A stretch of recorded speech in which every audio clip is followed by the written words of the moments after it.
Hi, my name is G. Thomas Esmay, and I am the Director of Business Development at Singular DTV, a blockchain entertainment studio. Going to what you were talking about in your presentation. Sure. Using blockchain technology as a distribution method. Right. Now, you were talking about three major parts to it there. Can we just, for the sake of this interview, go over those basic parts again? You were talking about the pre-production, and I think production and distribution, that right. sectionality. So the vision for Singular DTV is to have this whole decentralized entertainment industry end to end. So the distribution part is just a portion. It's a very difficult nut to crack, and so it's one of the ones that we've decided to tackle early on because it's, in our view, one of the most important ones in order to make everything else function. But what we're doing is we're developing dApps, or decentralized applications, for both pre-production, funding of films, production, and then, most importantly, distribution. So you can actually capture that revenue on the blockchain. So cutting that into the sections, let's start with the pre-distribution model that you have conceptualized. How does that look when it comes down to maybe grant sourcing or fundraising and assets? Does that apply? That's a very interesting question, and I think there's not a neat way to integrate grants into film funding on the blockchain just yet. I'm very curious with a number of blockchain charity projects that I've been following. They're using something called a DAO in order to create a democratic system to allocate funds to different nonprofits. I think you could do something very similar and quite effective with film grants as well. But besides the point, what we're looking to build right now in terms of film financing is democratization to access to content funding. So that means allowing normal people to fund a film. More so than just the Kickstarter model, where they just give a donation and maybe they get a DVD in the mail, but actually providing an interface where they can be financially invested in the success of film. Buying back-end points. So by developing like a smart contract that gives them an ownership that even maybe just a fraction depending on how many investors you have and how much money is put in. Right. Gotcha. Right. And so there's a lot of obstacles to get there. So we have the technological framework is basically ready. It's being tested out there in the wild.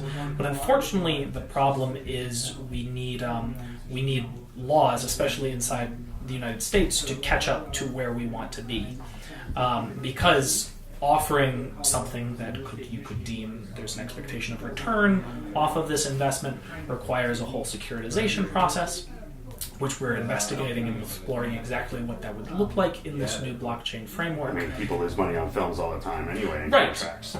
And so for now, what we can do with our system is more sort of what traditional film financing looks like, where you've got a few investors who are purchasing tokens that correspond to their stake in the film as it's distributed on our platform. Do you think that model might actually get rid of the need for grants? Like maybe the model itself might make everyone self-funded enough that if an idea is founded enough? That's my hope, because I think the stuff that I'm really excited for to be successful on this platform is the interesting niche content. Because I think people who would do incredibly well on this radically democratic, publicly funded platform are the creators who have largely been neglected by the existing system. It's maybe female directors, it's maybe films with an all-black cast or something like that. The stuff that Hollywood seems to always be surprised by when it does well at the box office. I think people would be very excited to help those films get made at the ground level, and we could see these incredible positive feedback loops when you've got this group of very passionate people literally invested in the film, telling their friends, hey, you've got to go see this thing, because they're also capturing a tiny percentage of what their friends are paying when they go see this film. And so I think the types of films that are getting grants are probably films that could do quite well in order to find their funding on our platform, because they also tend to be a little bit more low budget. It's easier to create these sustainable systems with low and budget. Documentaries have a lot more applicability to getting grants than like a cheap horror movie or something like that. That's true. That's true. I don't think it'll completely do away with the need for grants. Yeah. I think there's definitely still a place for that.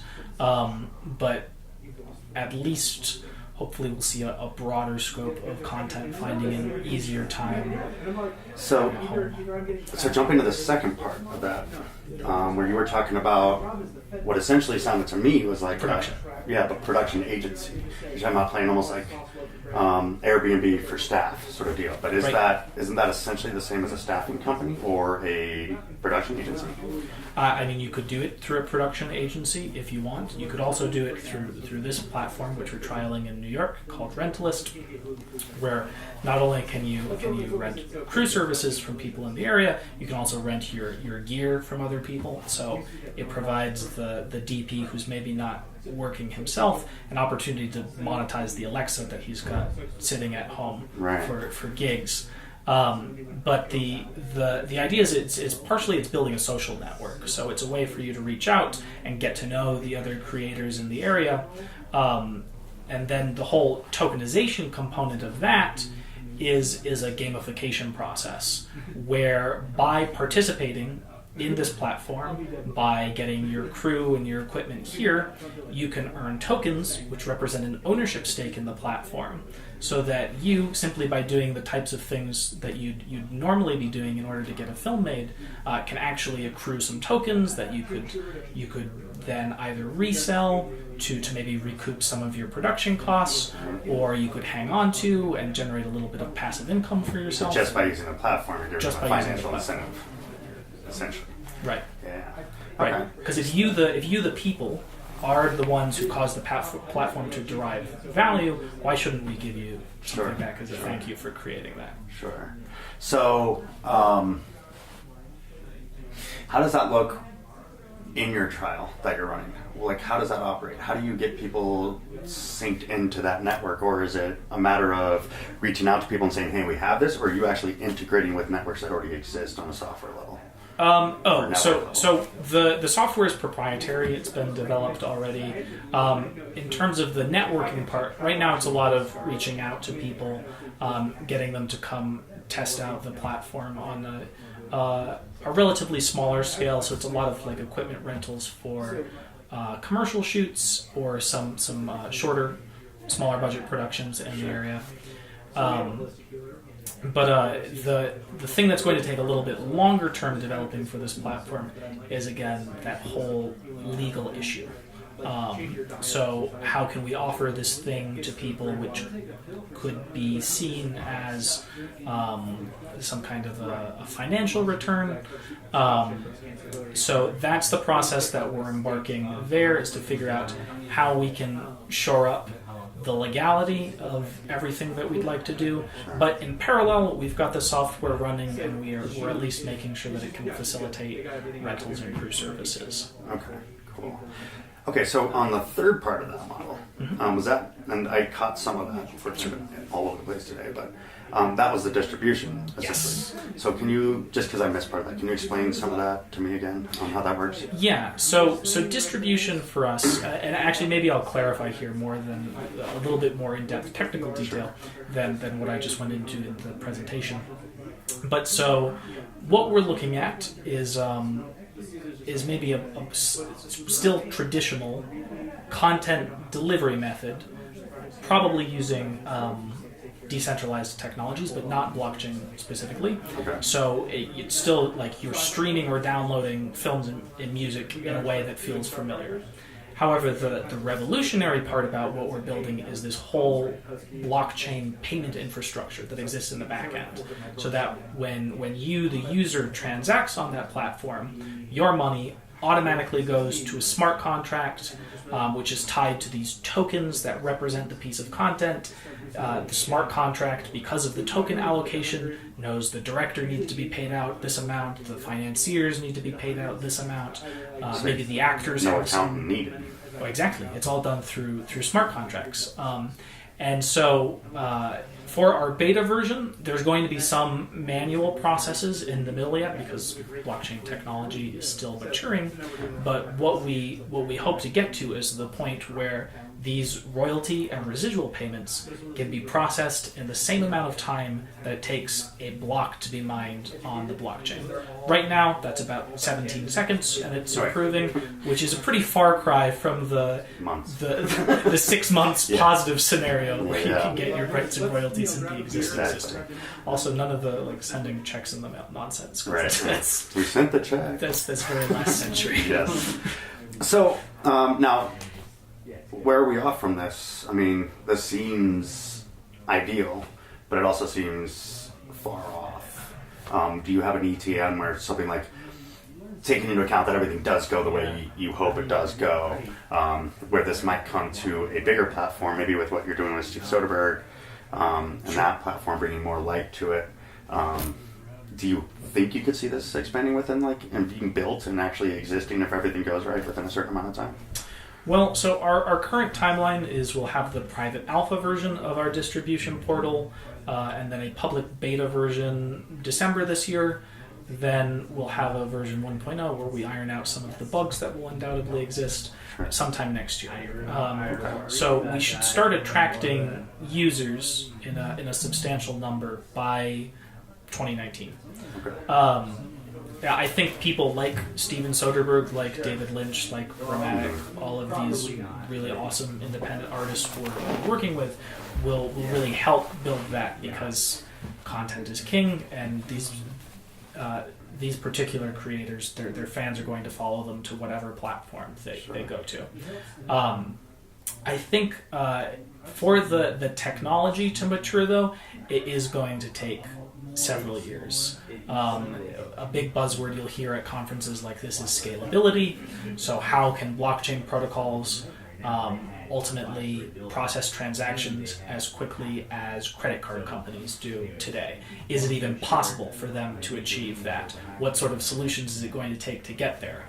And so while we're exploring some of these technologies, they're all in really early stages. Nobody knows exactly what's going to happen with them yet.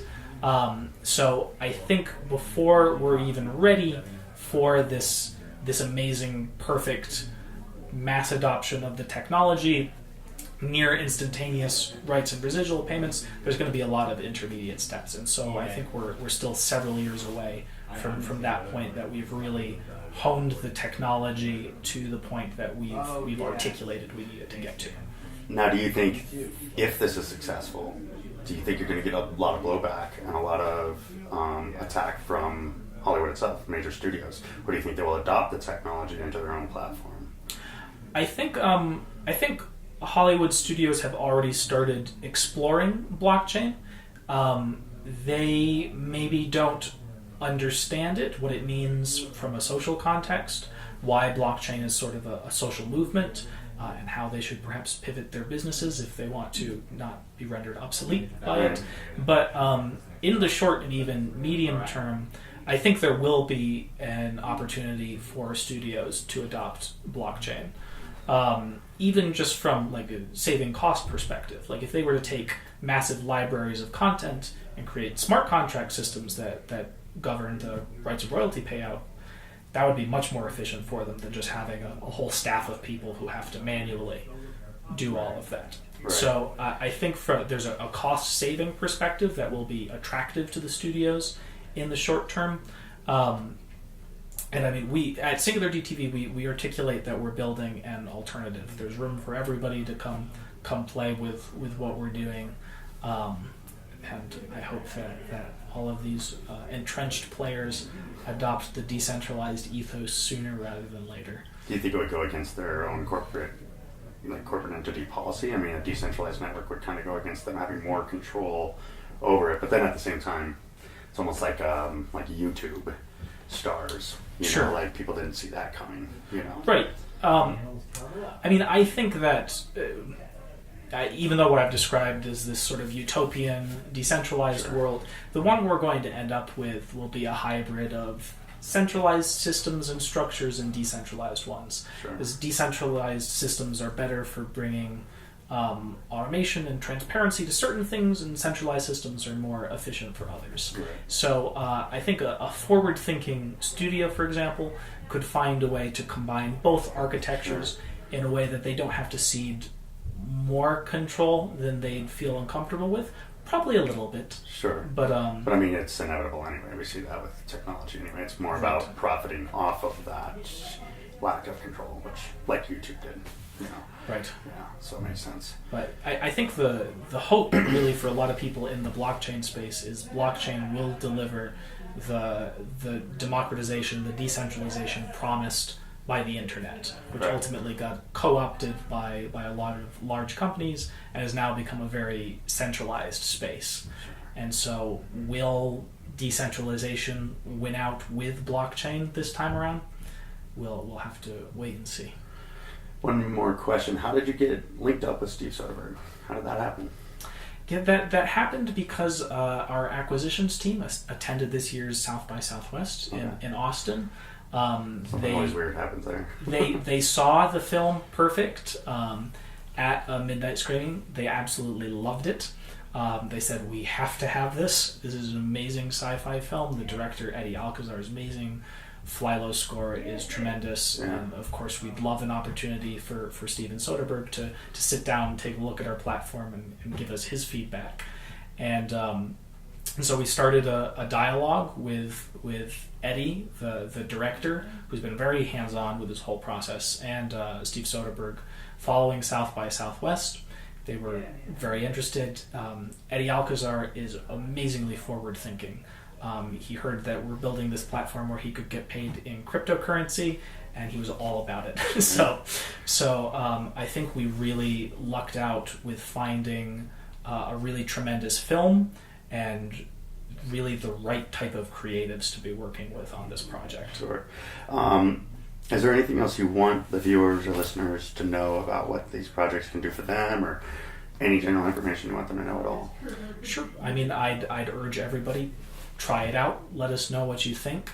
We're always looking for feedback, even more beta testers when we're ready to launch our distribution portal. I think in the meantime, if you're looking to learn more about what blockchain's doing in the world already, we're releasing Trust Machine, the story of blockchain, our first documentary feature this fall. So be looking for it in theaters.